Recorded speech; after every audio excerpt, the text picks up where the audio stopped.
In 1982, a young senator named Joe Biden, that's right, the same Joe Biden who's America's current president, levied a threat of diminishing U.S. aid at Menachem Begin, Israel's then prime minister. Begin, in the U.S. Congress's building, unabashedly replied to Biden, "Don't threaten us with cutting off your aid. It will not work.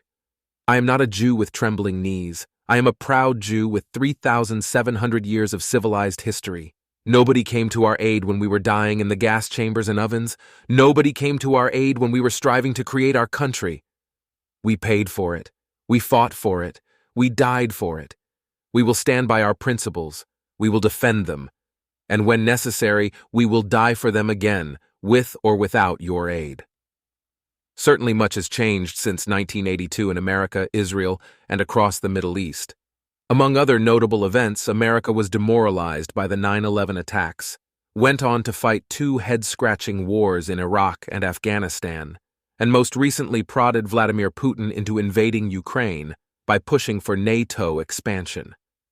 In Israel, we saw two Palestinian intifadas, violent uprisings against the Jewish state, 3 wars, 2 with Lebanon and 1 with Iraq, 5 failed Israeli-Palestinian peace plans, and Benjamin Netanyahu serving as Israel's prime minister for something like 18 years, nearly a quarter of the state of Israel's total existence.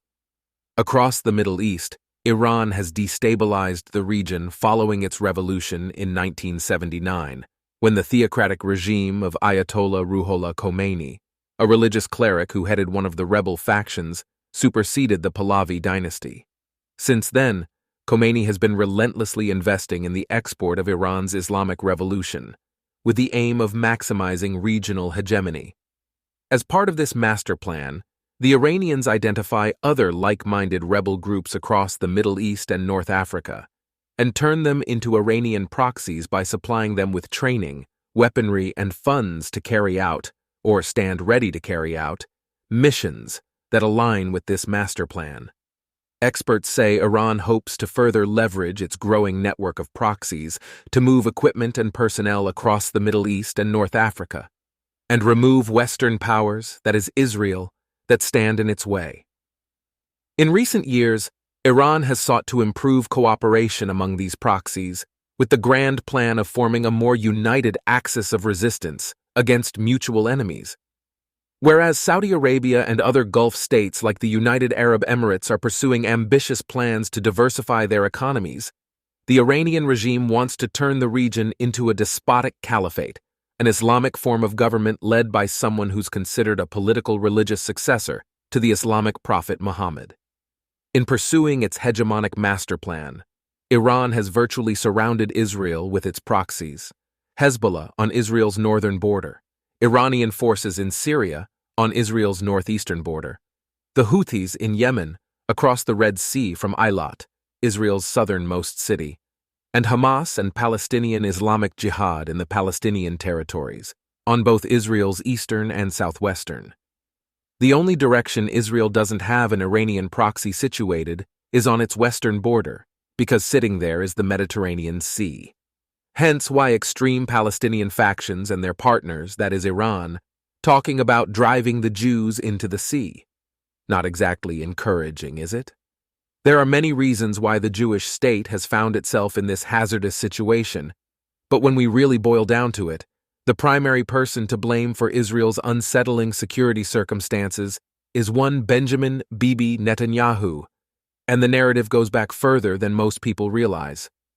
In 2015, then U.S. President Barack Obama and the leaders of the nations known as the P5+1, China, Britain, France, Russia, and Germany, were using every tool in the international security shed to constrain Iran's pursuit of nuclear weapons, including negotiating a formal deal.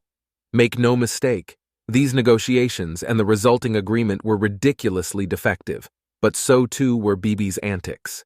While leading a country that receives tremendous U.S. support, he ran a multifaceted, multi-phase public campaign against an American president's agenda, such as bypassing the Obama administration to deliver a joint address to the U.S. Congress, an invitation traditionally extended via the White House.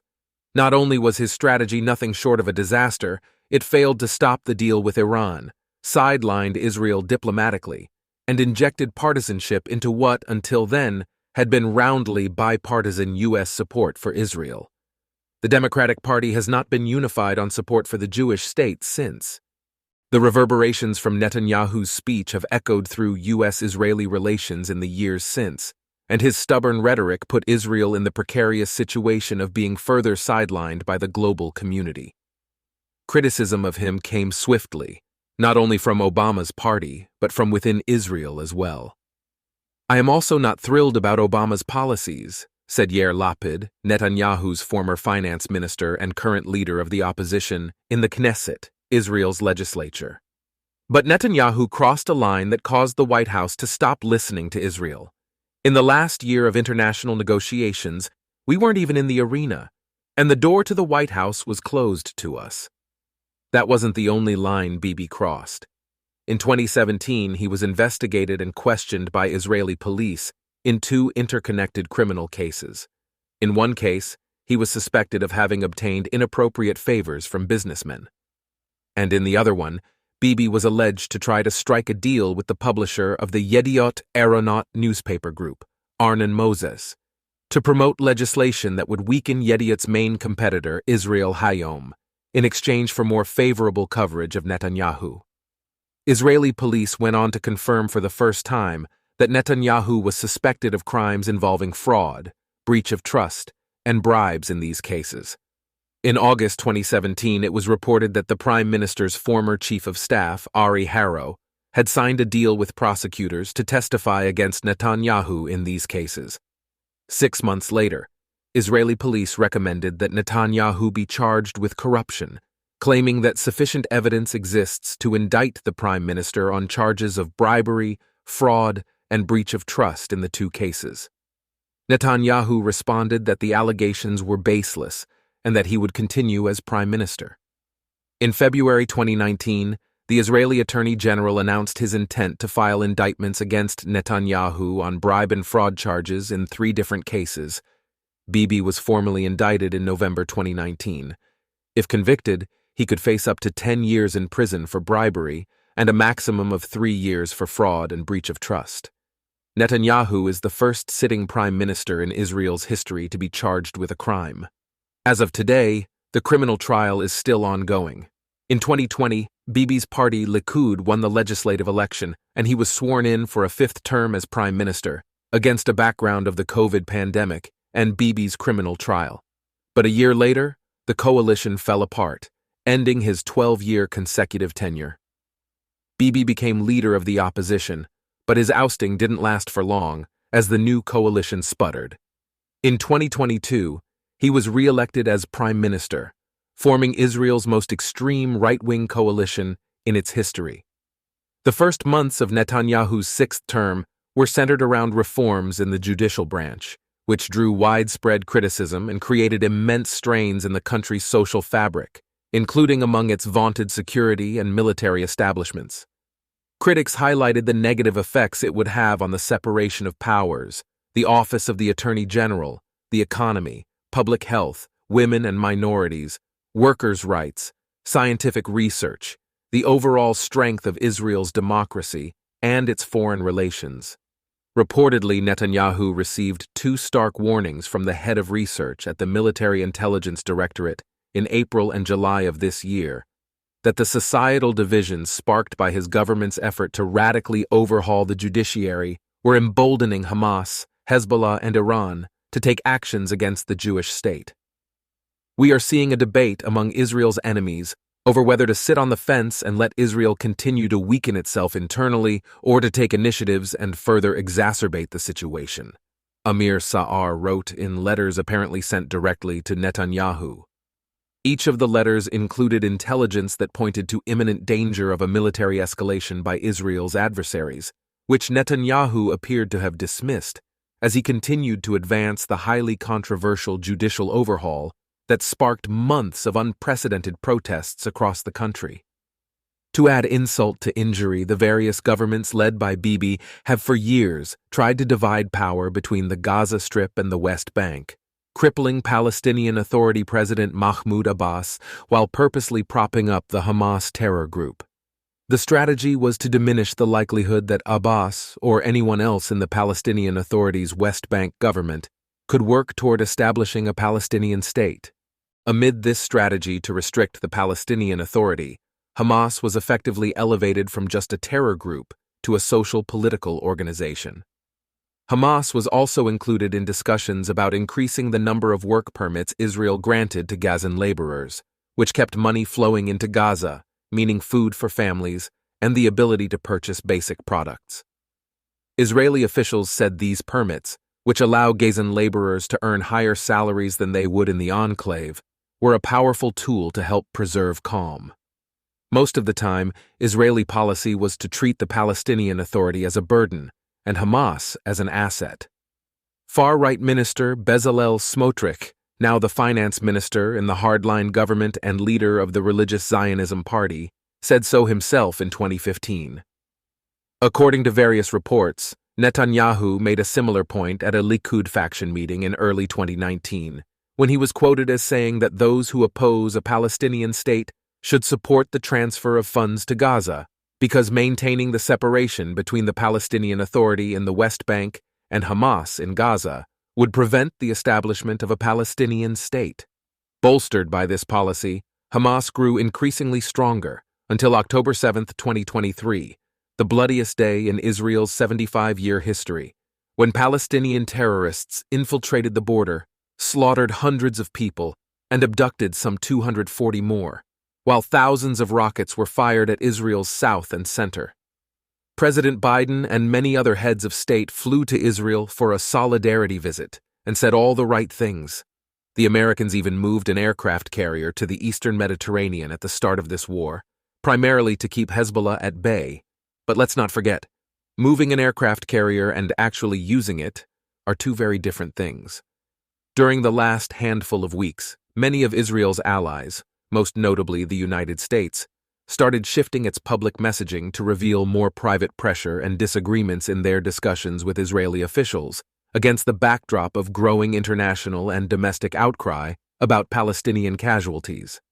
French President Emmanuel Macron even launched a blood libel against Israel on primetime TV, saying that we are killing women and babies in Gaza. He has since walked back his words, but the damage was done. For weeks now, Bibi hasn't managed to secure a hostage deal that would see the return of at least half of the 240 people who were kidnapped.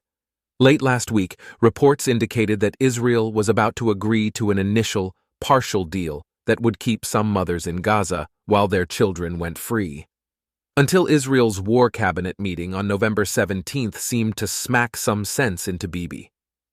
During this War Cabinet meeting, Bibi reportedly phoned Biden and urged him to pressure the Qataris to expand the number of abductees to include in the deal being negotiated between Israel and Hamas, via Qatar.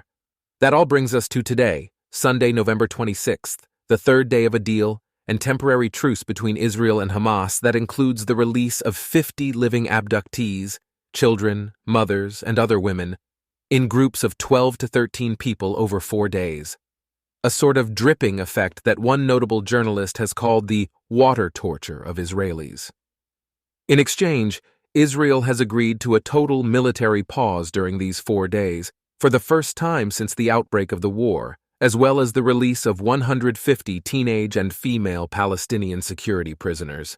The halt in the fighting could potentially be extended by an extra day for each group of 10 more Israeli hostages that Hamas can produce and release.